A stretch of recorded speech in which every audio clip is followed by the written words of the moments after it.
Yeah, so I make the difference in the book about what I call junk tech and relational tech.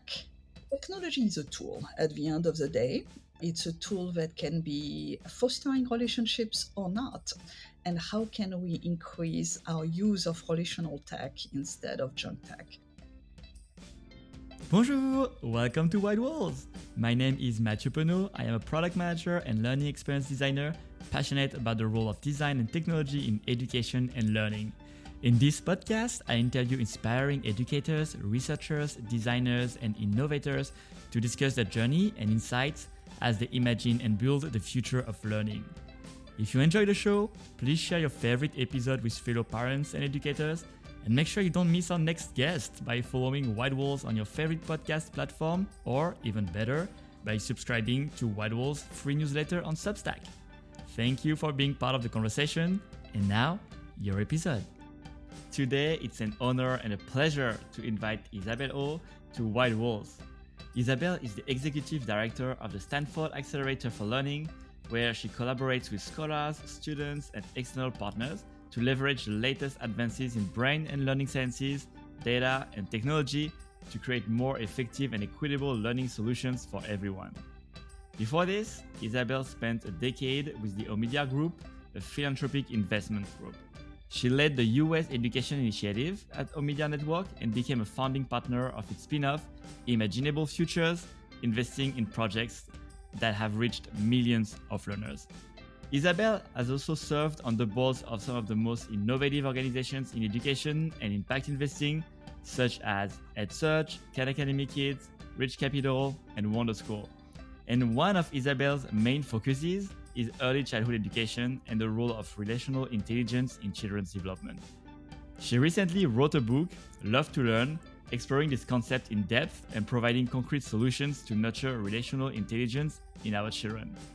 We'll start our conversation diving deeper into Isabelle's research and insights on this topic, and then we'll discuss the role of the Stanford Accelerator for Learning and research in learning sciences overall, as well as Isabelle's views on the potential applications and impact of new technologies in education. So Isabelle, thank you so much for joining us on White Walls. Welcome to the show.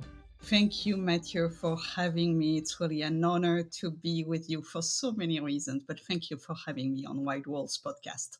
That's my pleasure. I'm very excited about the conversation to come and so many topics that I want to cover. I don't even know how we're going to do this in 1 hour. But let's get started with some rapid fire questions. The idea is for you to respond the first thing that comes to mind. And if you want to elaborate on some of the answers, feel free to do so. The first one is, where did you grow up? I grew up in southern France. Ooh, where exactly?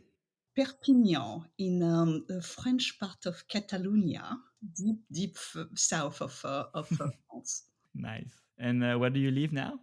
I now live in the Bay Area, in just right outside of Stanford, in Palo Alto. Great. Going back to your childhood, what was your favorite game as a child? My favorite game was a card game. It's a French game called Tarot, Tarot. That's generally played with 5 players, and we played this a lot as a family when I was growing up. Yeah, wow. I've not played Tarot for a long time. It's a very popular game in France. Yes. Yeah. Yeah, it's a great game to share with others, laugh, play among teams, because each time you build a new team with each card game, and a lot of interesting strategies, but also very easy to play. Yeah, that's true. Who was your favorite teacher? My favorite teacher, actually, I have 2, if you allow me. One was Mrs. Combs, who was a childcare educator. And then a little bit later, 2 or 3 years later, in preschool, Mrs. Lenoir, or Madame Lenoir, as we would call her in French. And why would these 2 teachers come up in your memory? Yeah, so I had a really interesting experience, Mathieu. At 3-year-old, I was late at everything. I was a late walker. Mm-hmm. I was a late talker. I was late everything. And so my parents had me take a psychological test. And when the psychological test came back, it essentially said that I had low academic aptitude. One of those test results that no parents ever want to get back. And my parents took those test results largely undeterred, if I may say. They continued to shower me with a lot of love and supports, and also enrolled me in those amazing settings. First, a childcare facility that Mrs. Combe was running, and we are, by the way, still, my parents still live in the same village as Mrs. Combs today. And then a little bit later, enrolled me in a public preschool called École Maternelle, which is this fabulous public universal preschool system in the French context. And Mrs. Lenoir gave me amazing opportunities, believed in me, believed in my potential, and I strongly believe, as I've been reflecting on my journey, that this made a huge impact. Wow. Yeah, that's such an interesting story, and how these tests are not necessarily good predictors, and it depends a lot on teachers believing in you, which is something I've heard a lot from other guests in the podcast too. It's that their favorite teacher are often teachers that had like some faith in their capacities. Yeah, but this is also why I'm so passionate about the early years, because I feel like this is a period of transformation and individual growth that each child goes on, so that each one of those teachers has really strengthened my commitment to creating a world where each and every learner can thrive. I love it. And it starts in preschool, which is Yeah, amazing. Yeah. if not earlier. True. What is one thing that every child should learn at school? They should learn how to play and be creative. And what is one thing that every adult should learn at work? They should learn how to play and be creative. I don't think there should be a lot of differentiation between children and adults. Joy, creativity, adaptability should be, core and centers to both our education system and then our lifelong learning and lifelong in general. Yeah, those notions are critical throughout life. Great. What is the latest thing that you did for work?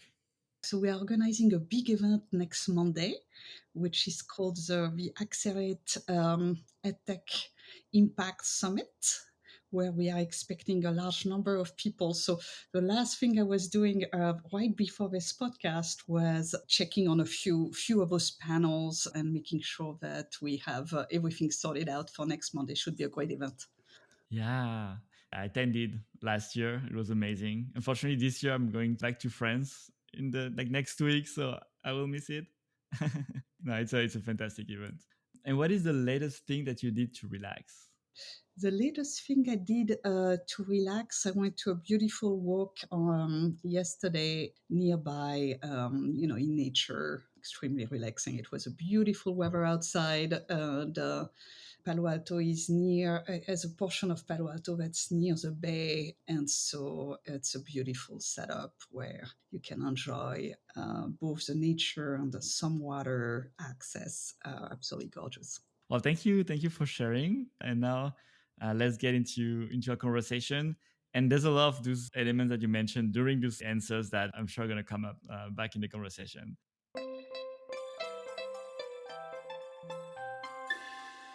I'm curious to know, like, how do you feel when you reflect on this amazing journey from where you started to where you are now? Yeah, Matthew, I would say that I feel, simply put, a deep sense of humility and gratitude, because I started from, very humble roots, and so many people have supported me along the way, and it's been an incredible journey across philanthropy, impact investing, and now academia, and working with inspiring entrepreneurs, innovators, researchers, educators, and now helping more and more shape national conversations on education. I mean, it is a real privilege, and just feel deep sense of purpose and gratitude. And I would say I've reflected a lot on what have been those specific opportunities in my own life that I would like to have each and every child have access to, Mm. so that some of what I had, this privilege that I had, can be accessed by everyone. And I'm curious because you've been living and working in the US for more than 20 years, Yeah, I believe. almost 25. Yeah, wow. Yeah. What brought you to the US in the first place? And maybe a follow-up will be what kept you in the US? Why did you stay here and decided to, work in this field in the United States? Yeah, I initially came to the US for a job. I came for a job in this industry that I had absolutely no clue about at the time, called venture capital. And this opportunity came through. I was working for an amazing firm that had a venture firm fund in the Bay Area. And I thought I would be taking this role for 2 years. It was early in my career.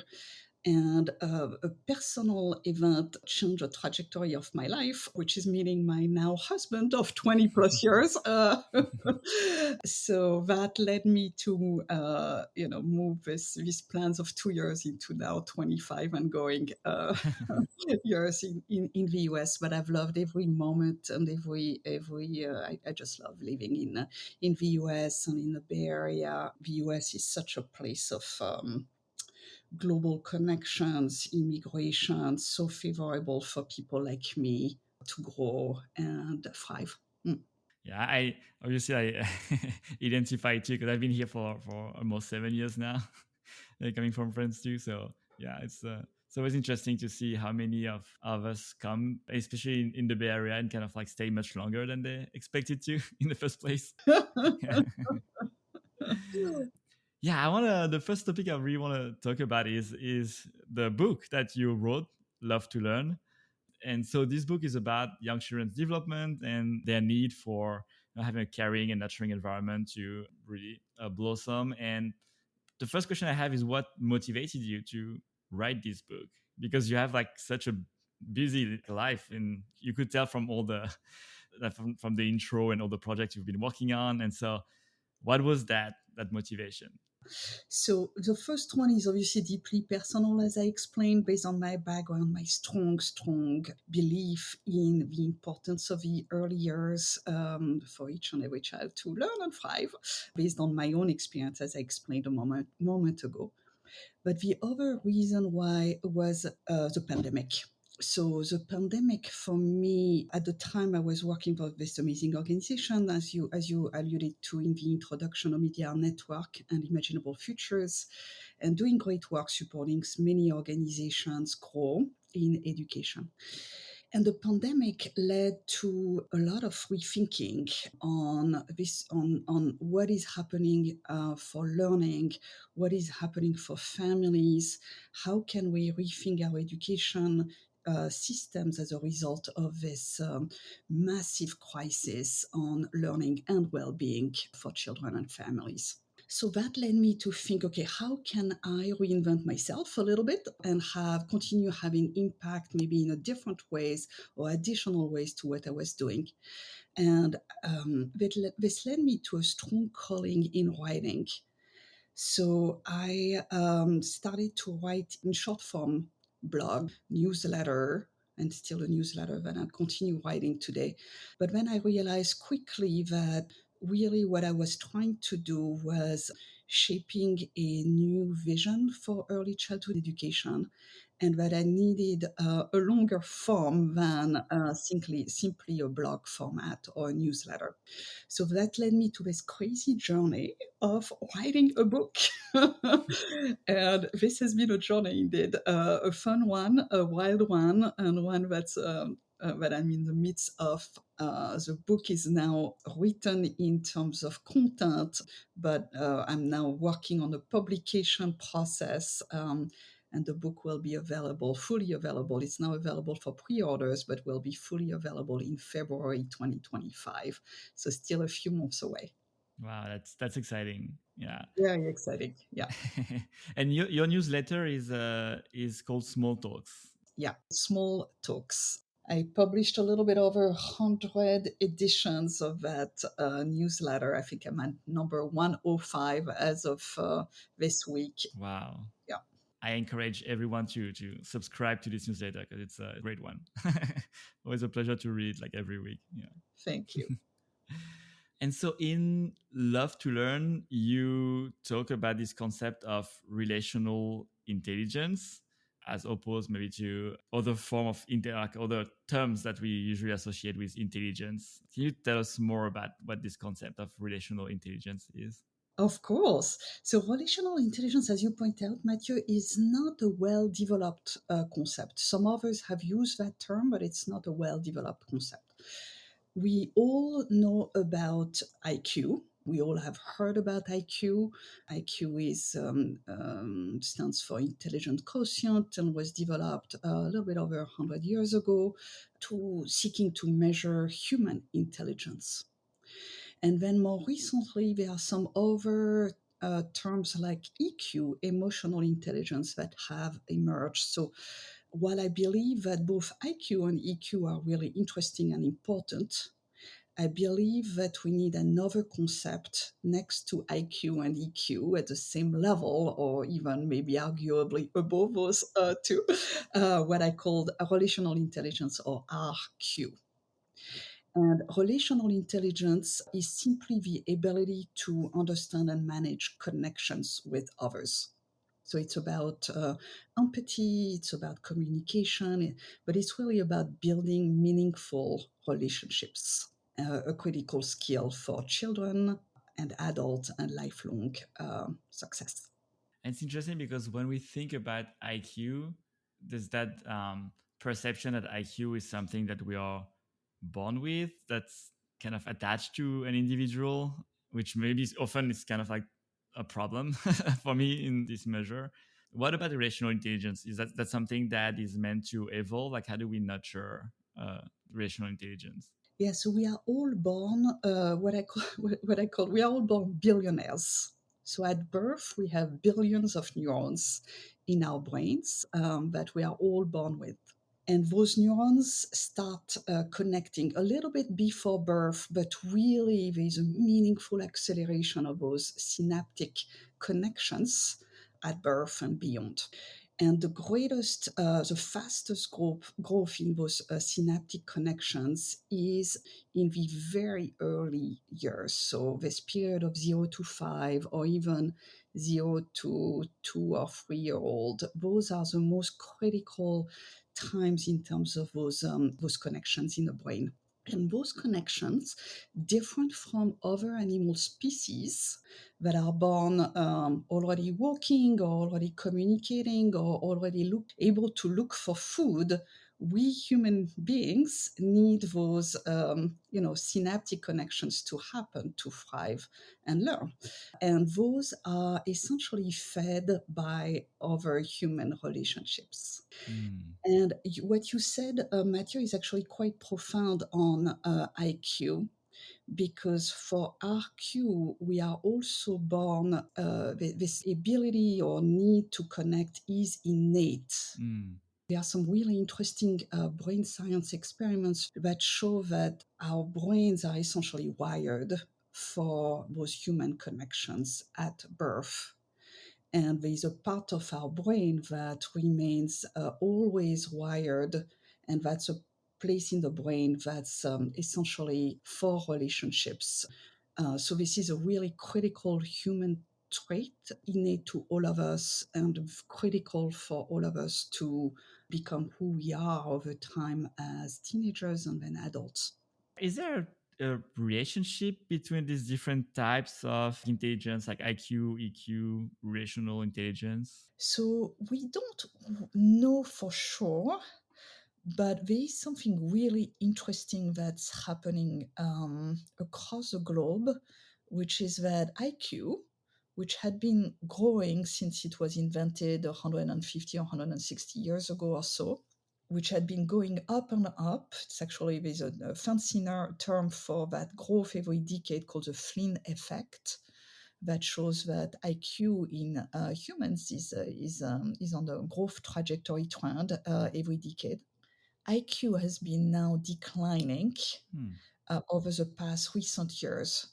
So there was an initial research in Norway that was then subsequently followed by research in Italy and France, so all in European context, and then more recently in the US, that all show the same findings that IQ is actually going the other direction for the first time in a very long time. And we don't really understand why. And so I'm making a potential connection between our circles of relationships around young children and adults contracting. So the fact that we have less RQ, less relational intelligence, potentially impacting our human intelligence, our IQ. Interesting. And that connection is not one that's demonstrated scientifically. So I'm making a connection between the two because of what we know of the impact of relationships on intelligence overall. So more research is needed on that connection, but potentially something interesting there to explore. Interesting. Yeah. So you mentioned there's some research that show that need that's innate in us to activate this part of our brain at a young age, very young age. Can you share maybe some examples of research that worked on this topic? So let me share a few research examples. Some are a little gloomy, but bear with me because they're actually really good at explaining when children are not in those situations of being surrounded with nurturing relationships, then there are some really negative impact on the brain. So there is one setup in particular that a lot of researchers have been studying, which is called the Romanian orphanages. So essentially, this is an artifact of history. There was a communist dictator between the 1960s, 70s, up to the 1980s in Romania, who believed that to grow the economy of Romania, it should start with population growth. So he took a lot of pro-natalist and pro-birth decisions for the country. Sadly, that vision didn't completely pan out. So a lot of babies were born. That piece worked, but the economic growth didn't materialize. So a lot of families found themselves in deep poverty and had to sadly abandon some of their babies in orphanages in Romania. And the numbers are still being assessed. The latest numbers are up to 100,000, maybe even there's a data that 500,000 babies were Wow. abandoned in those orphanages over time. After those orphanages were uncovered at the end of that communist regime when it fell apart, some of those babies were adopted in other countries. So in Canada, in the UK, and also a little bit to a lesser extent in the US. And that led to some amazing research looking at how are those babies who are adopted faring relative to those who are staying in orphanages. Okay. So what the research has shown is some really interesting findings. The primary one is that babies who were adopted had brain sizes that were a little bit over 10% bigger than those babies who stayed in those Romanian orphanages in average. Wow, like physically. Physically atrophy of the brain when you don't benefit from those nurturing human relationships.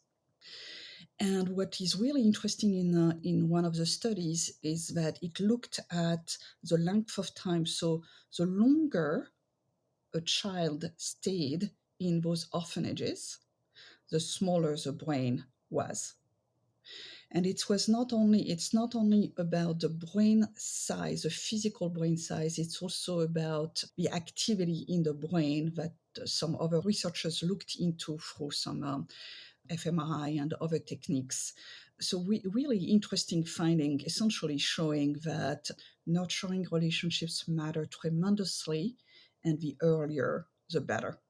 There is also another research that I like a lot in a completely different context in China, which is done by a phenomenal researcher at Stanford University named Scott Rosell, who is an expert in China education. And Scott has essentially studied those children who are left behind in villages when their parents have to go to urban centers to find jobs. For those kids, relative to other kids who are not left behind and who are being brought in with their parents or living in these urban environments, there is also a meaningful difference in cognitive development. So the cognitive development of those children in rural villages in China is 85% of the one of other children in China. So meaningful difference. Yeah.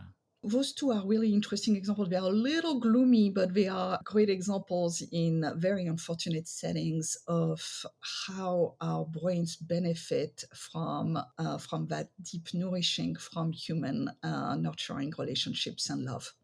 Yeah, well, that's fascinating. Obviously, yeah, very very tragic, but fascinating. For obvious reasons, we cannot do such studies, right? We cannot isolate babies or children and then see how they they compare, right, to children in this kind of environment. So it kind of it gives us that window into what may happen. Exactly. Exactly. Mm-mm. And what are some concrete things, actions that parents can do that maybe teachers in the classroom can do, especially at those early ages, to foster this rational intelligence and foster this development? Yeah, so there are lots of things parents and educators can do. Let me start with the education settings, and it connects to parents deeply. So, our education environments have long been focused on individual achievement. So, what if we were to completely rethink our schools to have them really be more almost relational hubs? Mm. Where a child's relationships start really mattering. And those relationships could be with a teacher, it could be with other little ones, it could be, of course, with parents and other adults in that child's life. It could be a godparent, it could be a coach, a sports coach, or music coach, or music teacher. It could be a variety of adults in that young child's life, but ensuring that it could be a pediatrician. I could go on, just thinking about all these different types of connections and relationships that Yeah. a child can have. But thinking about encouraging all those connections as parents is critical.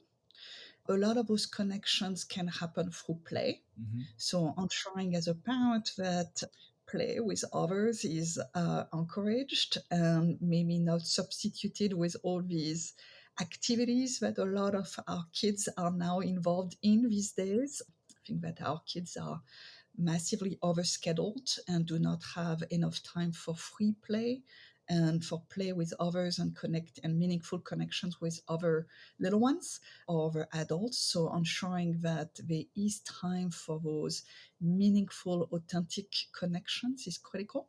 The other advice for parents, and one that candidly I'm trying to apply for myself, and it's really not easy in that technology world that we all live in, is ensuring that those technology tools are not too much interference with relationships with children. So each one of us as adult, and this is a US number, but I'm certain that it's very similar in other countries, we are interrupted, we are checking our phones now 144 times a day. Yeah, I feel that. 144 times of potential interruptions in those beautiful relationships with children as a result. So, how can we avoid those? How can we ensure that there is time that's really preciously reserved for family time? Dinner, for example, is a great one. Before bedtime, another excellent one, was really, really special moments that ideally would be uninterrupted and free from any digital connections. Yeah, that makes sense.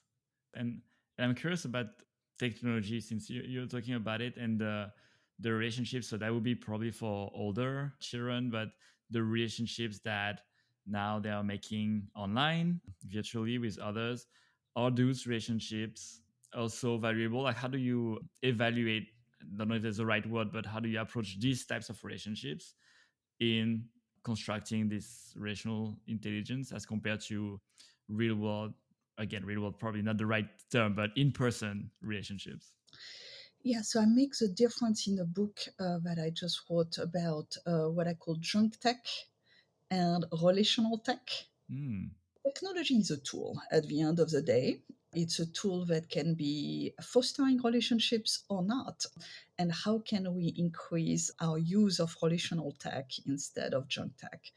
So, examples of relational tech that I love, one is an organization called Eldera.ai that connects older adults in the world with younger children and allows for those meaningful connections to unfold between elderly people who may also, by the way, be sometimes more isolated, and younger children who are benefiting from having that additional meaningful connection in their lives and some wise advice and fun and joy with those elderly. So that's one organization that I really Hmm. love. Another one that also is a great example of relational tech is Caribou, that allows for time to be spent when a family member is at a distance. So it could be a grandparent that's living far away, like for my family, for example, very helpful. Or it could be a military family member who has been, away. It's a really, really helpful tool for both situations to connect between a child and an adult. Those technologies are amazing for relationship building and for augmenting our relational intelligence. Caribou, if I remember well, it's you do a video call and you can like play games Exactly. during that video call, right, with the other person. Exactly. It's a combination of a video call paired with some access to some educational apps that adult and child can play together. So very playful Yeah, and very focused on replicating authentic in-person relationships. that's wonderful. Want to ask you about the motivation to write the book. So one of the motivations was COVID and what happened during COVID, and obviously that isolation that came along with the situation. And that kind of ties well also with the role of technology in building this relationship. Based on your research and what you've seen over the past years, like what was the impact of COVID on children's emotional development? Yeah, so the impact of COVID, and there were a lot of surprises for me. And one of them came from this researcher at Columbia University, Danny Dumitriou, who had enrolled all babies and moms at birth in New York Presbyterian Hospital in New York City, and was able to study that cohort of kids before COVID and then after the pandemic. And of course, New York City is quite interesting because this was, as you may recall, the epicenter initially of the pandemic when it really started and grew in the US in the Q2 of 2020. So she studied, she looked at what is called in academic terms emotional connection between mom and baby. And what she showed is essentially a decrease by half of that strong emotional connection between a mother and a newborn. So, massive impact of COVID on those emotional connections. Wow. Since then, we have a lot of other data points on socialization that has been declining, on speech that has also been of great concern. So, speech delays have been shown to increase in many children, and especially the youngest, right at this phase where they are supposed to start talking. The research shows that that babies who were born during that period of time have been experiencing meaningful effects of the pandemic. We don't really know why, by the way. Researchers attribute it to some stress from parents, of course, during this period of time. There are some research that was done on masking, but that's really not conclusive. Actually, if anything, It seems like masking didn't have any impact. Anyway, it's not really clear what led to it specifically, but most likely that stress, that increased stress that impacted the connection between a mom and baby, or parent and baby, and the ability to connect as a result. Mm. Mm. What's interesting is that it's really the stress of the parents that had that impact on the. Yeah. So I imagine even for older children that did experience the stress themselves because of how their routines were modified and impacted. On top of that, you had to add the stress of the parents or other adults surrounding them that were also affected. Yeah. Yeah, there is some interesting research also that's not COVID related, but done on a different crisis, September 11, by Rachel Yehuda, on mothers who were pregnant during September 11 or on September 11 in New York City, and showing the impact on stress and cortisol levels in newborns. What she has shown is quite meaningful impact, and a statistically a significant impact on the babies who were in the womb during the event, Wow. born after born thereafter, after September 11th. So certainly an impact on stress of the mom impacting fetuses and then newborns. Mm. And that's something that you cannot really control because when you go through these traumatic events, that's not something that is in your control as a. Of course, yeah. Although I would say while you can't prevent it, there's actually a lot of hope there. So while you can't prevent those crises and sometimes this impact of that may be traumatic, there are some what is called protective factors. And as part of the protective factors, which is a long list of factors that researchers have agreed on, what I personally retain out of those protective factors is that most of them are relational. Mhm. So if you have a strong supportive network around you, you are more likely to be resilient against those shocks in your life. So relationships, again, this concept of relational intelligence, as I described, matters a lot for little ones, but also in adult life. Fantastic. I wanna switch a little bit of conversation. I mean, we could talk about this for for hours, honestly. But I'm also curious about the Stanford Accelerator for Learning that you lead. And so, just to summarize, and maybe you'll say a little more about it. But the Stanford Accelerator for Learning, you work with scholars, with researchers, with external partners to look into like the latest research in learning sciences, in brain sciences, and try to support projects that will advance learning for everyone. So, can you tell us more about this project? Yeah, Matthew, you have it exactly right. So, the Stanford Accelerator for Learning is an initiative that's housed at the Graduate School of Education at Stanford. And we are interdisciplinary by design. So, we partner with all the 7 schools at Stanford. So, we partner with obviously learning scientists at the Graduate School of Education, but also brain scientists and amazing colleagues and pediatricians at the School of Medicine. We also partner with engineers in computer scientists at the School of Engineering. We partner with a business school and many others. Anyway, across all schools, and we are essentially a research accelerator. We are trying to bring research to action. So Nice. we are supporting evidence-based projects that can make a tangible difference for learners globally. And what are some examples of such projects? So we have a lot of them. I'm sure. Let me pick one that I think is thriving. And I was with a faculty on Friday and with a group of district leaders discussing about what could be next steps for this particular project. So top of mind, it's called the ROAR, which stands for the Rapid Online Assessment for Reading, and it's essentially a screening that can be done for early reading, generally for first grade to third grade, but it's actually one of the great benefit of it because it's done online at a much lower cost and much easier to administer on a child.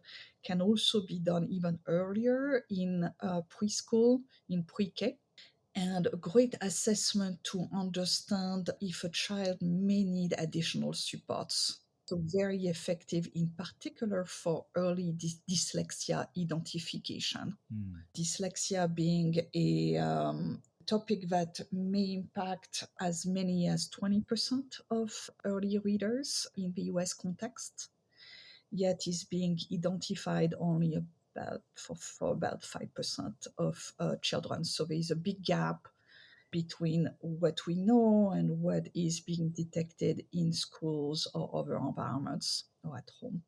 So that tool is really interesting in doing so, potentially also much earlier than third grade when typically children are being assessed for reading.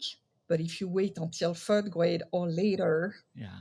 then children have been in schools for several years and struggling, and often impacting their confidence and their social emotional ability to relate anyway.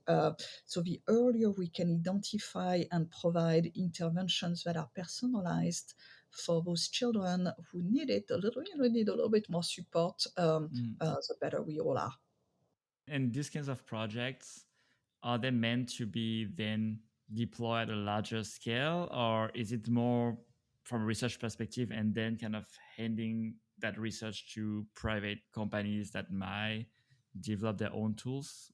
What's the approach? So each situation is a little different because in education there are what we call multiple pathways to scale.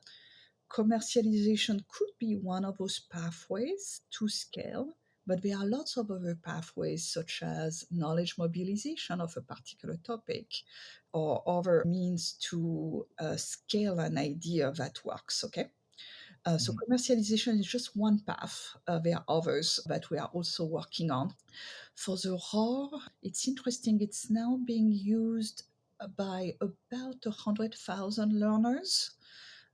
So it's not at millions, but it's starting to get Yeah. some nice scale Mhm. in terms of deployments. And there are some partnership opportunities that our faculty member who is working on this amazing project, Jason Littman, has been evaluating with private organizations, and is in this really interesting phase of thinking, okay, how much more research do I need to connect those assessments to interventions?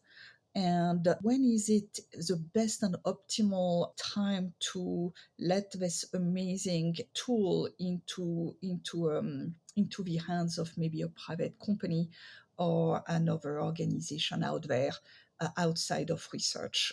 So really interesting questions that is raising that are Mm. some are about commercialization, but all about impact at scale. Yeah. Yeah, that bridge between research and application is always interesting because I've been working in small edtech startups and we're always looking at how can we leverage the research that's happening in the tools that we are building. Yes. And I know a lot of people are thinking about that. And I think that's one of the roles, yeah, of the accelerator for learning is to also find those pathways to enable the results of this research to be applied more systematically.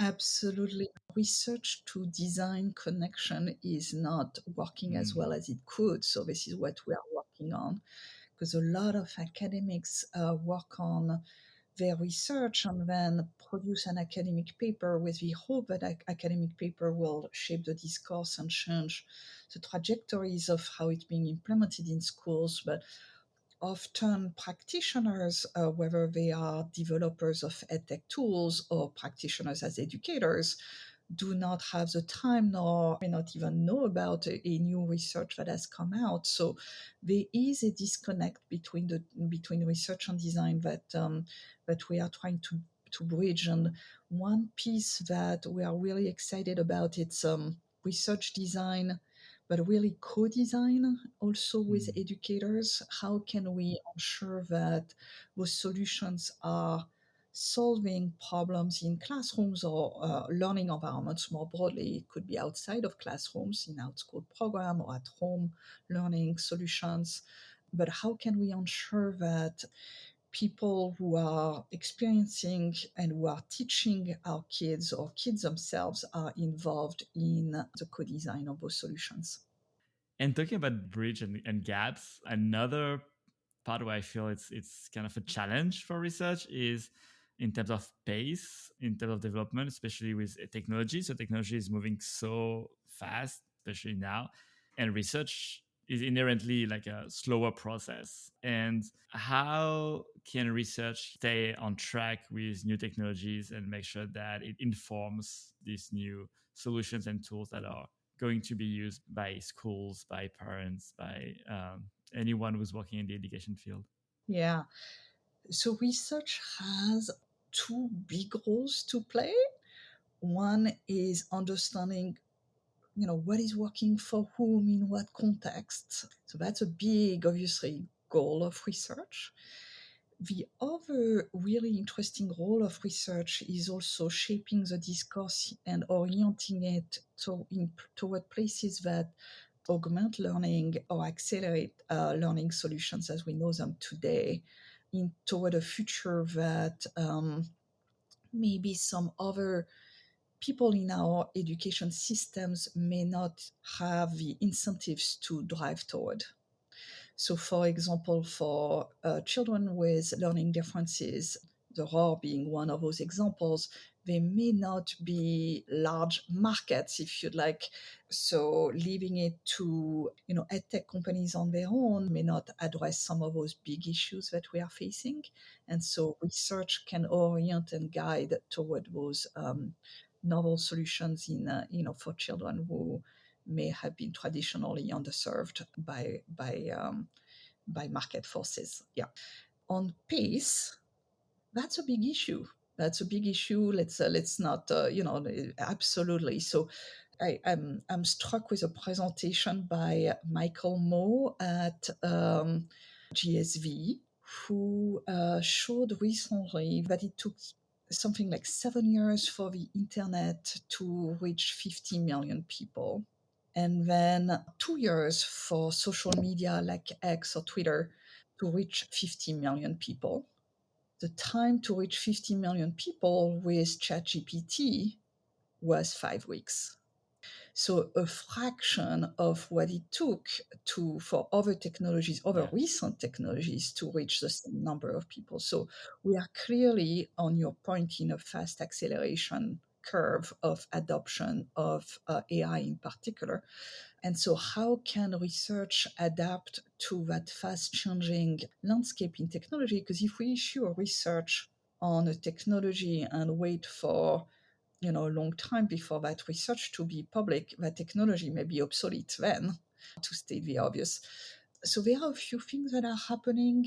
A big trend in research has been, platform like Arvix that have been used by computer scientists and engineer researchers for a long time, and increasingly so in education and in education science as well, that allow for researchers to publish their research on a non-peer-reviewed format. So there are lots of issues with that, of course, which is that it's non-peer reviewed, but the benefit is that those publications can come out much faster. So that's a lot of the AI research on learning right now that is being shared is non-peer reviewed. Got it.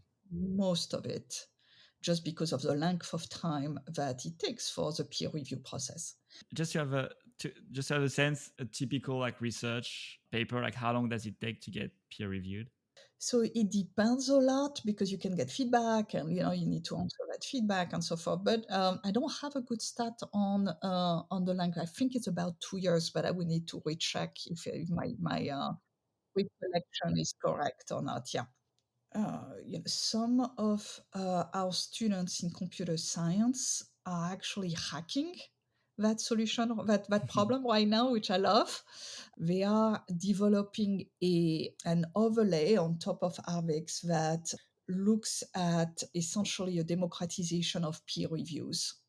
with AI connections that are being made among researchers to help facilitate the identification of the right researcher for a peer review, which saves a lot of time. Anyway, I love the fact that our students at Stanford are hacking that problem. Um, Yeah.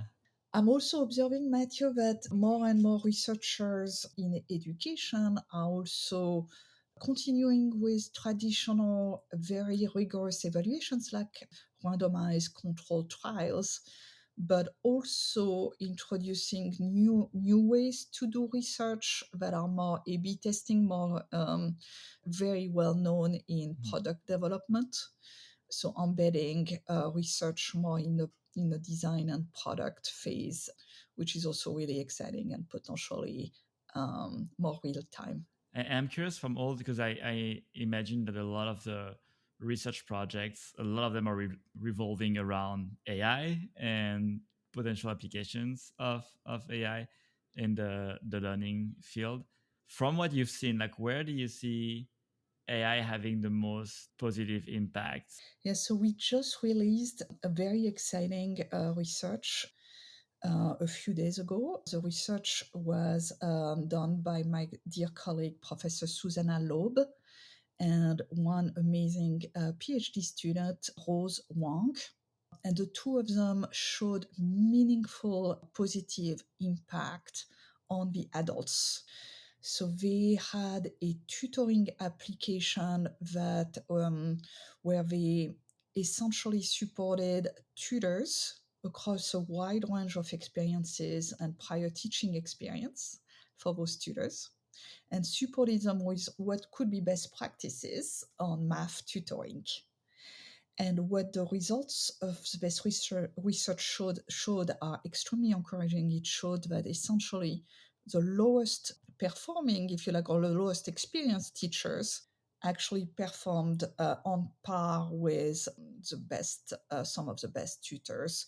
So extremely interesting in terms of enhancing an adult's craft, especially for those adults who may not have a Mm, teaching credential. So very, very interesting in that regard from a finding perspective. interesting. Yeah. Another thing I want to ask you is specific to a class that you teach, because I think that's also a topic that I think is going to be interesting. At Stanford, you do teach a class, an experiential learning class called Design to Prepare Learners in Underserved Communities. And I think that's so a very important topic. And so, wondering, what do you teach in that class, and what are some of the design guidelines that you share with students? Yeah, so that's a class that is co-taught between the D school, the design school at Stanford, and the Graduate School of Education. So it's co-listed across the two schools, and I have the pleasure of co-teaching this class with my D school colleague, Laura McBain. So what the class teaches is a lot of empathy and co-design with communities. So students are paired with, are working in groups, in small groups, and they are paired with a community of their choice. All the communities are underserved or have been traditionally underserved. So last year we had 4 in the US and 4 outside of the US.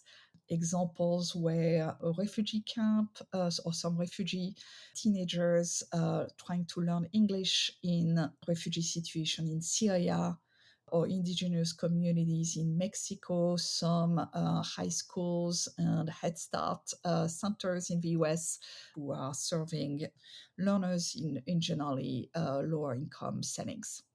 So what the students learn is identifying a problem in partnership with that community and then co-designing a prototype. All of this in 10 weeks. So this is a very fast-paced and intense class from a learning perspective. But certainly the process of co-designing with a partner and understanding how to iterate around a solution is critical, are critical learnings. Yeah, that's wonderful. I wish we could do another episode like just on this, these projects and this learning. But we're getting to the end of this podcast, so I'm going to ask you the last question that I always ask to every guest.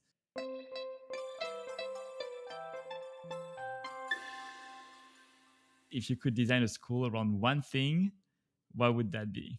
Okay, that's an easy question for me. I was, Everyone yeah. said I it. kind of expect the answer, yeah. Exactly. So I would design it, of course, around relationships, because relationships are being shown to have massive impact on both academic outcomes as well as social emotional benefits for learners. So how can we think about modern schools as relational hubs that, of course, teach academic subjects, but also emphasize and prioritize relationships among human beings in those schools? Awesome. Thank you so much, Isabelle, for this conversation. I learned a lot. Thank you, Matthew. Where can people find more information about you and your work? Yeah, so certainly we have a great website and a newsletter at the Stanford Accelerator for Learning at accelerate.learning.stanford.edu. So that's one way to learn more about Stanford and my work there.